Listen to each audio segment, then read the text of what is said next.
All right, we are live for the Wednesday edition of the morning check-in, and as always, running behind, scrambling behind the scenes, trying to put everything together. And I hope this morning is off to a good start for everybody. It's plugged in. Pardon my tardiness, but nevertheless, we're here. So hope everyone is doing well. All right, so a lot of interesting things developing. What caught my attention that is worth mentioning this morning is the buyback program that begins today, and so it kind of carries throughout the next 2 months, give or take. But I was thinking about how even with the Federal Reserve looking to dial back on its QT policies, it could lead to a very stickier CPI figure, given the fact that the CPI index, according to how they track consumer price items, are continuing to trickle up bit by bit annually, and so the lagging effect of this providing of liquidity into the markets will definitely come into play probably into the fall time frame, just due to the lagging effect of it, this newly injected currency back into the markets. But yet, it just goes to show that their attempt or claim to fight CPI inflation was never something they can actually do. And so I got a couple interesting graphs and charts and just some comments I want to put out there. And then check in on a couple other subjects as well that really has my attention at this current moment. But before I do that, I want to welcome everybody who's plugging in. Appreciate you. Thank you for your patience as always. If you're watching on YouTube or on Rumble, feel free to let me know where you're watching from, either directly in the chat or in the comment section. And if you have not, make sure you guys subscribe, hit that bell notification or the check mark, depending on where you're watching at. So you can always be plugged in, man, whenever we do go live. And yeah, an extended weekend. And I hope everyone had a great weekend, nevertheless. Weather-wise here, Detroit wasn't the best, but then again, you make the most of what you dealt. So no complaints at all. And also, for those who have not, definitely connect with the RTD on the socials, and in particular, the Telegram page. Links in the description. A lot more articles, more stories go up there than that's actually discussed here on the live segment. So let me know before I dive any further. Let me know if the audio is working and everything like that, and we can make it work, man. So we got Jay checking in. We got Rob. We got Vutran. We got Neo checking in. Ed is in the building. Tom. Appreciate you guys, man. All right, let's dive right in. Don't want to waste anybody's time. Let's get right into the nitty-gritty of things. And as always, start off with some good news from my devotional, get into some market activities, some things we're paying attention to, talk about the primary story, and then dive into some potentially trending topics that is worth paying attention to. And as well, if you guys have any subjects or thoughts or ideas of things that you're keeping your eyes on, let me know in the chat or in the comment section, just because it's easier to get more eyes on more subjects than just these two here. But as always, says you be spitting the truth, fam. Neil, appreciate you, man. The goal is just to give you an unfiltered viewpoint of what's happening in the world with no biases, hopefully, and just shoot it straight. That's my goal, man. And that's my goal. So I appreciate your support and your love, man. All right, let's get into the good news. All righty here. This is May 29th. It says self-control in meditation. And this is from New King James Version, 1 Corinthians 9:27. And it says here, I discipline my body and bring it into subjection, lest when I have preached to others, I myself should become disqualified. And then it goes on to say here, self-control is a necessary discipline in meditation. There are so many things competing for your notice. It may be difficult to keep your focus on God, but strive to do so anyway. When maintaining your attention on him is a problem, turn to Psalms and ask him to work through his word to direct your mind. It says, pray, quote, Father, immerse me in the Psalms and reveal yourself to me through them, unquote. And it says, read scripture until the Lord speaks to you. Don't be discouraged if it takes a while. Soon enough, he will turn your mind to his will and his ways. Think about him. Become lost in his love and his grandeur. And when he shows you his truth, write it down. Friend, there's nothing better, more productive, or more rewarding than to align your mind with the Father and ponder the great thoughts of Almighty God. Then it goes on to say, therefore, make the commitment, take deliberate steps each day to control your mind and focus your attention on the Lord. Surely he will speak to you powerfully. Then the closing prayer is, Father, help me control my thoughts and focus my attention on you. I delight in your presence. Amen. All right, that's the good news for this morning. Where your focus goes, your attention follows, your concentration, energy, and effort, and everything else. So definitely, first and foremost, keep it on the Lord himself, and everything else will fall into place. All right, good people. All right, good people. Let's keep it moving, man. All right, as always, let me do some big up here, some announcements and whatnot. So for those who may be new, you never know. Then we'll get into some subject matter, man. Because I'm scrambling this morning, I want to try to be as sharp and on point as I can and keep it moving. Keep it moving. Keep it moving. All right, so for those who may be new, you never know. I want to encourage people, the RTD quiz, dollar IQ quiz here. 10 simple questions make a world of difference. Basically, just highlight that knowledge gap we all have in relation to what is money and our relation to it. So if you haven't, I encourage you go to rethinkingdollar.com/quiz. Take the 10 simple questions. And then, of course, I got 2 other steps there towards what I call being monetary savvy. And, of course, you'll be more knowledgeable than the average person when it comes to monetary literacy and things like that. So check it out if you guys are interested. And then on another note, I want to continue to remind people, for those who may not be familiar, colonialsmetalsgroup.com/RTD. It is a financial service that allows people to speak with experts on how to, take possession of your retirement portfolio in a self-directed IRA. I had a chance to connect again with Paul Stone, the founder of Colonials Metals Group, and hearing some stories about, how things are doing there behind the scenes, and more people, especially as the commodities boom continue to pick up with gold and silver, more people are taking action these days. So if you're interested in finding out more or speaking to experts, simply just fill out the survey here. Links in the description. You'll be contacted by one of the experts there. You can just ask questions, find out if it's something for you or not, and just get your questions answered. And if you want to, you can give them a call as well. You see the number on the screen, 888-521-2448. And you get a chance to speak with them. And the link here just gives you more information as to what's going on here. And so give them a call, speak to experts, and see if it's something for you. And if it is, tell them RTD sent you. All right, my good people. All righty. All right. So let's get right into it, man. So starting today, we have the Treasury getting active in the markets. Ultimately, a form of yield control slash, trying to reinsert confidence for whatever it's worth by providing liquidity into the markets. And so we have I want to share with you a couple things here. Let me just get right into the nitty gritty here. So let me share with you here something that caught my attention, which is the reason why I bothered to mention this today. So here we have some thoughts here. Let me get it off the screen here. And so this is from a crypto enthusiast, but nevertheless it's relatively important. QE money printing is starting today. It says the U.S. Treasury is launching its first buyback program since 2002. We talked about this a couple weeks ago, but it starts today. It says they plan to buy back U.S. Treasuries up to $2 billion and tips up to $500 million per operation. And then, of course, his solution is opt out of the system of money in the basement by buying Bitcoin. Okay, so I'll let that there. But here is the actual chart here showing their activities. And so Jenny Yellen and team are looking to provide liquidity. And so it's their way of trying to, ease some of the pressure that they're experiencing when it comes to the not lack of interest, but the unfruitful turnout of people looking to participate in these auctions. And so overall, the auctions that have been put on have not been the most sought after in reference to accumulating U.S. liabilities. And so I think this program comes at the right time because they announced it at the end of last year, and it comes into effect today. But what it looks to do is basically take some of the current supply of debt out there, bring it back into their coffers by basically the money that they raised in those auctions. They're looking to disperse it back into the market. And so ultimately, the bond holders will be the recipients, and ultimately the funds will flow back into the markets, i.e., increasing the price of either the equities market and then eventually trickling into the main economy in the form of the CPI. So literally, we're going to see a continuous uptick of the CPI figures that they come out with, even though they're fraudulent as ever. But then again, they're going to have a much harder time hiding the lies.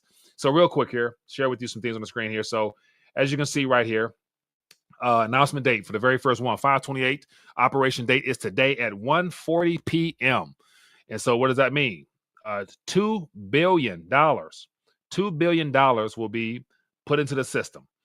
And then we have on the 6th of next month. So every week. So the 4th, the 10th, the 18th, the 25th, the 1st, the 9th, 16th, and the 23rd, there will be currency put back into the system. And so we have the 500 million for the tips, which is inflation adjustment, securities. And then we have the regular coupons. We got 3 to 5 year, we got 7 to 10 year, 1 to 5, 1 year, we got 20 year, we got 30 years. So literally they're buying back everything that they issued, not everything, but a good portion of it.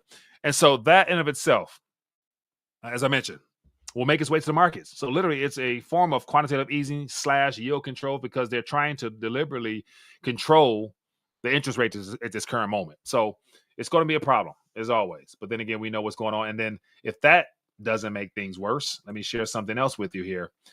We have the Federal Reserve also deciding to get involved in some things. Let me bring this up here, a little tweet.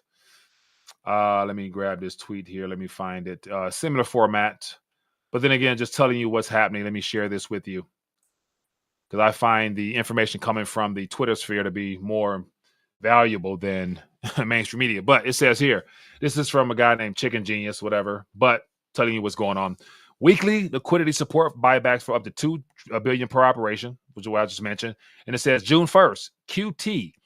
So the Federal Reserve will cut from $60 billion per month down to $25 billion as far as letting the liabilities roll off their balance sheet. It says U.S. policy side, I'm seeing increased issuance of short-dated bills in Chinese yuan or whatever. Don't be bearish, stay long. So what exactly is he referring to here? So I decided to pull this up. Fed to cut QE. So this is from Perplexity, but just a little short description as to what's going on. It says the Federal Reserve announced that it will reduce the monthly cap on the runoff of its holdings of Treasury securities from 60 billion down to 25. So the QE program started over a year and a half ago, and it was initially at 90 billion. Then it got downgraded to 60 billion, and now starting June 1st, it's going to be 25 billion. Starting in June 24, it says this move is part of the Fed's quantitative tightening policy aimed at shrinking its balance sheet after the massive asset purchases during the pandemic. It says specifically, the Fed stated that the cap for runoff of Treasury will be cut to 25 billion per month from 60 billion, while the cap of mortgage-backed securities will remain unchanged.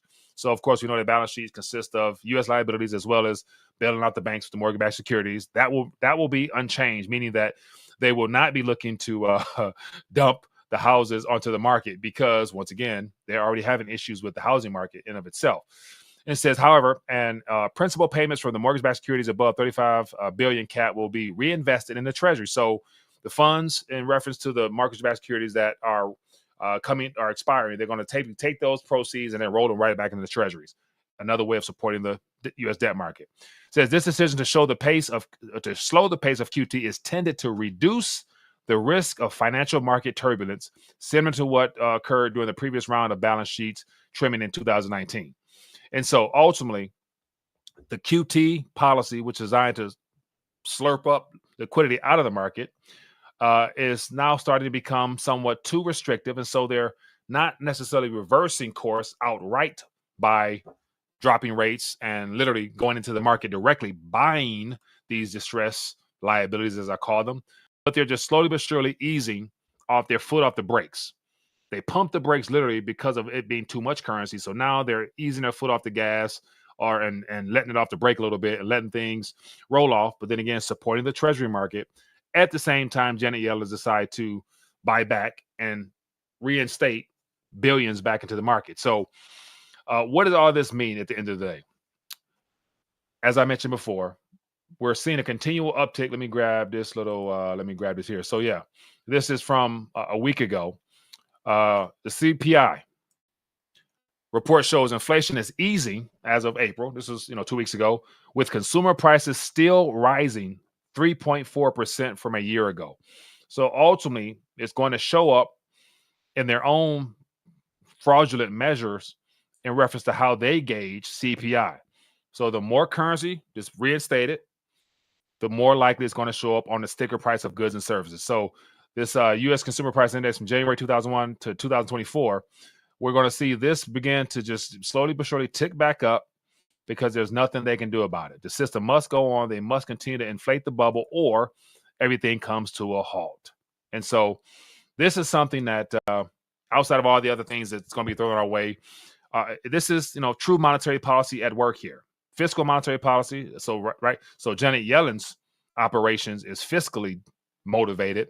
But then again, we have with the roll-off and the downsizing of the QT process, the monetary side. So literally, they're trying their best to not let the market seize up entirely. And ultimately, is to keep a sense of confidence heading into this fall, because that's when the election takes place. And then once all that blows through, then we'll see what other procedures they decide to roll out to prop things up. But once again, let it all unfold.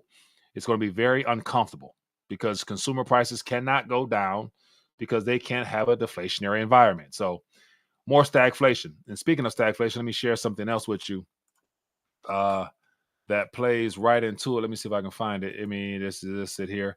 So I had some articles up here from the other day. So let me just share this with you. This is from, I didn't get a chance to mention this last week, but more of what I'm talking about here. So this was an article from last week, but I didn't get a chance to mention, so I'll bring it up now. It says JPMorgan CEO Jamie Dimon says he can't rule out a hard landing for the U.S. Stagflation will be worst outcome. And so once again, I've been mentioning something a lot worse than a hard landing. Hard landing is very concerning when it's coming from basically the number one banker in our country for the most part. But then again, like, he's still downplaying the severity of how bad things could be as all this confusion unwinds. And so, as I mentioned before, my best case scenario would be a crash and burn scenario where we see some things we've never witnessed before in reference to the financial sector, the global monetary system, geopolitical instability in this country, and you name it. So just real quick here. JPMorgan Chase Chairman CEO Jamie says a hard landing in the U.S. cannot be ruled out. Speaking at JPMorgan Global China Summit in Shanghai, he told the CBC that the worst outcome for the U.S. economy will be a stagflation scenario where inflation continues to rise, but growth slows amid high unemployment. So CPI continue to trim higher, monetary debasement, CPI inflation going up, and then unemployment began to come down. Or I'm sorry, surge up even higher. My bad. I'm sorry. And so massive layoffs while CPI goes up, and there'd be no sense of growth. Because once again, like, I'm not quite sure how the way they measure growth is fraudulent in of itself, because government spending doesn't really consist of growth when government produces absolutely nothing of value. And then lastly here it says, I look at the range of outcomes. And again, the worst outcome for all of us is what you call stagflation, higher rates and recession. That means corporate profits will go down, and we'll get through all of that. I mean, the world has survived that, but I just think the odds have been higher than other people think. So we have the number one banker talking about a hard landing in a stagflationary environment. So once again, that's a part of the reason why Janet Yellen's doing what she's doing and Jerome Powell's doing what they're doing. This is what I call monetary manipulation at its finest. And this is, the casualties of this type of manipulation happen to be the consumers, the savers, and investors that's all utilizing this instrument right here. These are the casualties of this monetary manipulation right there. Yeah, interesting. All right, keep it going. A couple other things caught my attention. We have let me share something with you. Of course, gold and silver we pay attention to closely just because it is real money. It is the kryptonite towards the monetary manipulators. And here's a interesting post from Ronnie Stofferly, former RTD guest that I've had on. He's a gold enthusiast, does a good job charting activity in the gold sector. But he shared this morning. And let me just share his quote. It says, commodities, the silent bull market that almost nobody cares about. And then, of course, somebody replied, because NVIDIA steals the show. Stealth bull markets are the best bull markets, according to Charlie Morris. Let me see. Charlie Morris, Bitcoin plus gold equals bold, 21 shares, Bitree. Okay, so, but anyway, just a quick look at this chart here. And this is something that obviously people who are sound money enthusiasts such as we are on this channel here, we noticed what's really going on. But as you can see here, based upon the chart he shared, as of May 20th, we have commodities is doing much better overall than equities, even though Nvidia or the Magnificent Seven is leading the way. That's become the focal point for the equities market. We have US dollar futures, we have rates credit, we have debt markets, and all the stuff like that is underperforming drastically. And so, at what point will the commodities boom cycle captivate or capture mainstream media's attention?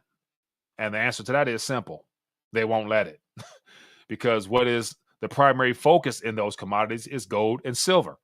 And speaking of which, let me just check the price activity right now and see what we got. And so let me refresh this here.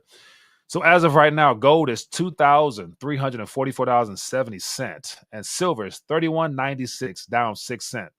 And of course, silver. I'm not going to even go down that rabbit hole again, but you know the importance of silver, because silver, as long as it's under $50, is something that the bankers have to make sure. They have to make sure that it doesn't surpass what it's doing now, because it's catching people's attention.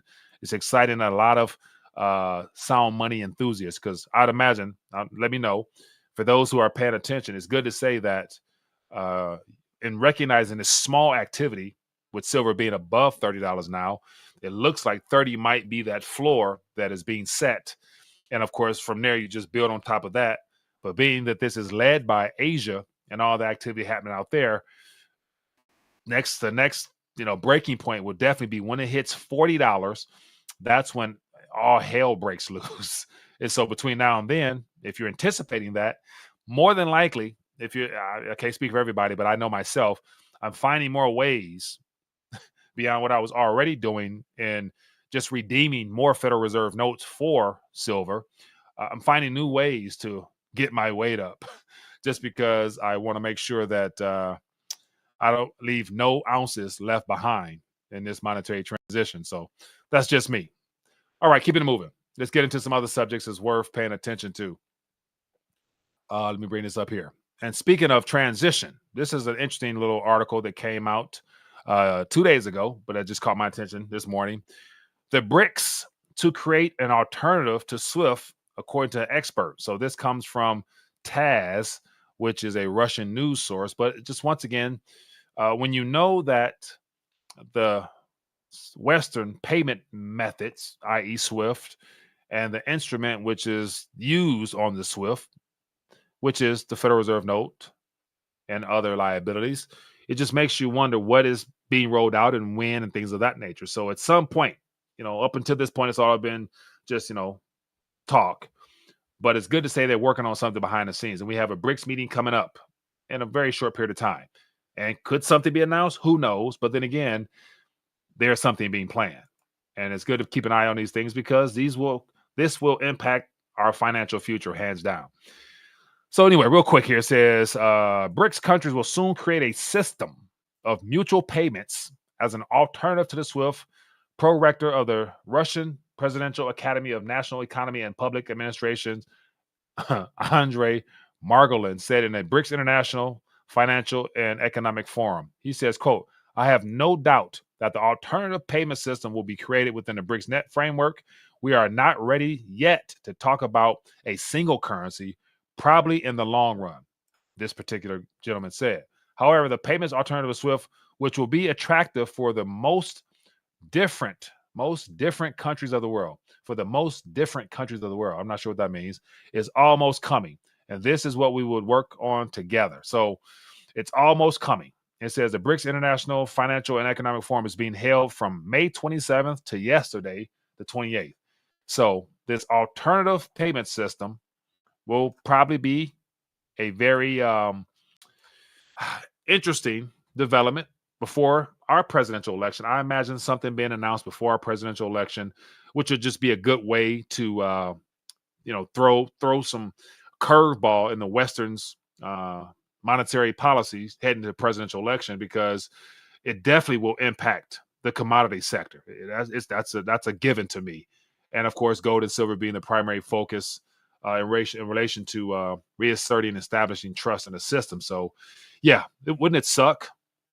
No, it wouldn't. It would suck for the Westerners to literally trying to manipulate, trying to control things, trying to juice the markets this summer with all the buyback stuff and the dialing back of the QT process, and then all of a sudden literally have to confront another issue because silver just shoots off or gold even shoots off even more based upon some announcements that come from the Eastern Hemisphere. Like that'll really, yeah, cause a little bit of hiccup in some things there. All right, what else we got here? On to the subject matter that I think is really, really important.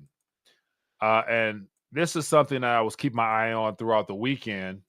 And I must admit, I'm still kind of questioning what's going on. But as of this past Monday, during Memorial Day, everything was closed. But then the WHO was expected to have their pandemic treaty agreed upon by all 190 something countries.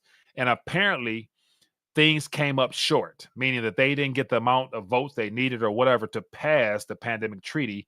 And so, is this a curveball that was thrown their way, or will they go ahead regardless? Or my suspicion is that with all this bird flu talk and the things that's being done, they're probably going to allow that to just really take off. And of course, try to build more of a scare tactic around the events so that the next time this is thrown out there, as far as countries coming together, voting for an agreement to basically be the front runners, the leaders, and the only a voice that the people nationwide, globally will have to listen to, will be a no-brainer. So that's kind of what I'm thinking as of now. But I'm curious to hear what you guys think as far as how this didn't go through, because I was quite sure that it's going to go through, but obviously it didn't. And speaking of a possibility as to why there was some pushback, let me share with you some things that you may or may not have known about. Let me see if I bookmarked it. Give me 1 second here. Did I do it?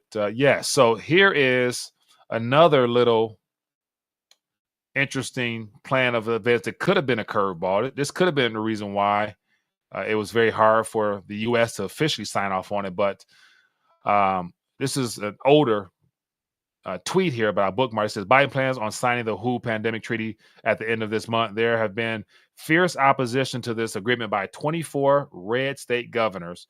They all signed a letter addressed to Biden stating that they will not comply with any attempted WHO takeover and destruction of U.S. sovereignty. And so here is that letter here that was signed by those 24 governors. And basically it just highlights how if he signs that agreement, they would not be complying at the state level. And so this is nice letter. And these are all the state flags up above here. And real quick, I can share with you just some of the signatures. So here we have page 2. We have Alabama, Florida, Indiana, Mississippi, Alaska, Georgia, Iowa, Montana, Arkansas, Idaho, Louisiana, and Nebraska. Some signatures here of the governors that signed that letter, basically stating that if you sign it, we're not complying. So could this been a part of the reason why that things didn't go through, as well as a lot of African nations? I don't think they showed up at the table either. So, but anyway, this is just something that is an interesting story because I don't think it's going away. I think they will obviously go back to the drawing boards and try to throw something else at us that would make it a no-brainer for governments to jump on board. And just as a little look at as to what that could be, we have U.S. European nations consider vaccinating workers exposed to the bird flu. So this came out yesterday. And so the bird flu is obviously something that, they will push and promote and build around. And so it says United States and Europe are taking steps to acquire or manufacture H5N1 bird flu vaccines. Vaccines is always a part of the solution, as we can see here. But it doesn't stop here. Let me get to the next one. Let me close some windows. Close some of these windows here. So here we have another interesting story. Bird flu vaccines for laying hens prove effective in practice. This was as of yesterday. And then the next one here. Today, farmers must kill 4.2 million chickens after bird flu hits Iowa egg farm. So, yeah, even though the pandemic treaty didn't go through, there's still a vast amount of circumstances that will be thrown our way that will eventually lead us back to that pathway to where they'll be making some unfortunate decisions. So, but then again, those are some things that caught my attention. What else I got? Anything else? Maybe I don't. What else we got out there? Any thoughts, ideas, suggestions? What are you guys keeping your eyes on? Jay says lockdowns. Yeah, we know that is something they've used before. And so it's good to say it's on the table again. And so it doesn't surprise me one bit. But this bird flu, ultimately with this, like with this last article of basically killing 4.2 million chickens, that plays into more of the crackdown on the food supply. And so beyond the factories burning down for the last year or two and all the supply chain issues just being done intentionally to disrupt the flow of goods and services, ultimately, like when all this shakes out, blows through, maybe a year from now or after this presidential election, they let the wheels fall off the bus and then stuff gets a little even more unstable. Then it'll be something like, the food situation, which we clearly see where this is heading. And the fact that, bugs and all types of bugs, protein, and all that carbon counting type of narrative is still in operations. It's in Europe. They already got everything signed, still delivered. And of course, the EU is made up of what, 27 nations or something like that, I think. So they're already on board. So it's just a matter of letting the greatest, biggest, most powerful nation, which is the United States, fall into place last. And then, yeah, no wonder Klaus Schwab retired. He's seen his dream come to reality. He don't want to be around for when it's fully revealed, more than likely. So, yeah, that's just some things that's worth paying attention to, wouldn't you think? Jay says $12 a dozen eggs.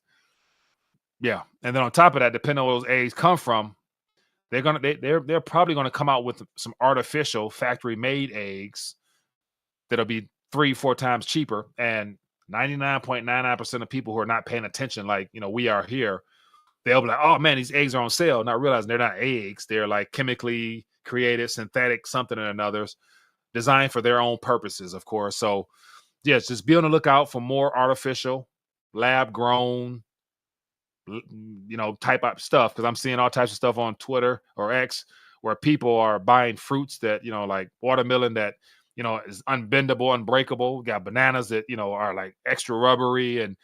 And of course, you got Bill Gates, spray coating everything, fruits and vegetable wise with some type of chemical that, of course, 5 10 years from now, oh yeah, illness is going to be through the roof. So yeah, just a slow and steady push to destabilize the world for their own satanic purposes. It's disturbing. But as I start off today, keeping our eyes focused on what matters most, which is, of course, your source, your provider. And if you are a member of the body of Christ, then expect the Lord to take care of his own. It may not be what you want, may not be pretty, but then again, you can hopefully be able ones that said that, I've never seen the righteous forsaking or begging for bread. You know what I'm saying? You want to be one of those people because God provides for his own. I believe that. That's my expectations.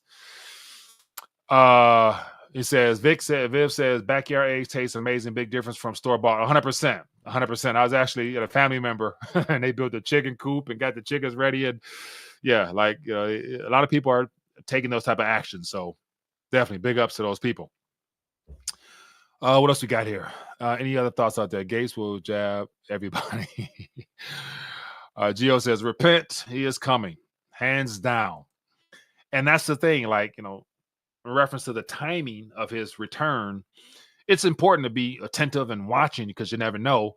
But then again, between now and then, just having your house, having your spiritual house in order is more important than ever because you never know when your time is up. It could be like that. So just making sure you're I'll try to figure out an analogy, like your I's are dotted, your T's are crossed, eternity speaking, will put you in better position than being ignorant and out there thinking that, oh, it'll never happen. Yeah, you never know. It don't have to happen that way. just because you can actually depart this land a different way. Don't forget the toxicity of laundry, soap. Yeah, Viv, like, I'm sure we can name dozens, if not hundreds of like anything that's bought and manufactured at this point is like something we should question. Any services provided, we can question just because once again, like all the publicly traded companies as a part of the carbon, reduction act and all that stuff that they've signed up for, the public-private partnerships with the World Economic Forum, they've all agreed to certain things which will not benefit us in the long run. So with that being the case, like even the plastics, microplastics in the water, like they've been killing us all along, man. It's just, I even saw a story. This is a side note, but I saw a story that all the major food distributors, manufacturers, we saw how everything has been consolidated into the hands of a small few. Somehow, some way, tobacco companies have been purchasing the food supply companies going back 40, 50 years. And I had no clue that was taking place, but it doesn't surprise me one bit. Let me see if I can find that tweet. Because when you see all these food companies bought by let me see, food companies, tobacco. So ultimately the tweet was, okay, here's something here. Here's some here. It says, fun fact. So this is not the actual one, but just something to make you think. It says, fun fact. Many of the unhealthy processed foods you see today were created by the big tobacco. It says in 1980s, tobacco giants Philip Morris and R.J. Reynolds bought the major food companies you see today. Kraft, General Foods, Nabisco, and many other food companies were run by the same firms that made the world addicted to cigarettes. Another fun fact, almost every food brand you see on the shelves is owned by one of the 10 companies. Thinking these guys have your best interest in mind is like believing in the tooth fairy. And so here we have just this little chart here of, Mars, Kellogg, Johnson & Johnson, Procter & Gamble, Nestle, Mondelez, Coca-Cola. So everything that's on the shelves in the grocery stores are processed, chemical and based items that we call food. And they've been purchased and captured by, a lot of big upper billionaire, uber wealthy companies. And it's all about profit, not about quality processing for the longevity of their consumers, because they make people sick, and then big pharma and big medical industrial complex come in to benefit off that. So they're all working together against us in some sense. So anyway, but you know that already.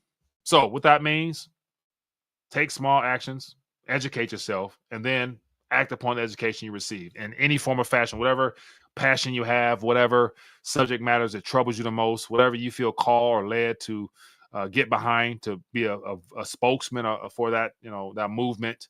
That's how you bring about change one person at a time. So monetary literacy, gold and silver, that's kind of how I got into this whole rethinking the dollar process. And so reaching the masses, letting them understand the difference between sound money and fiat currency has been my goal with this channel.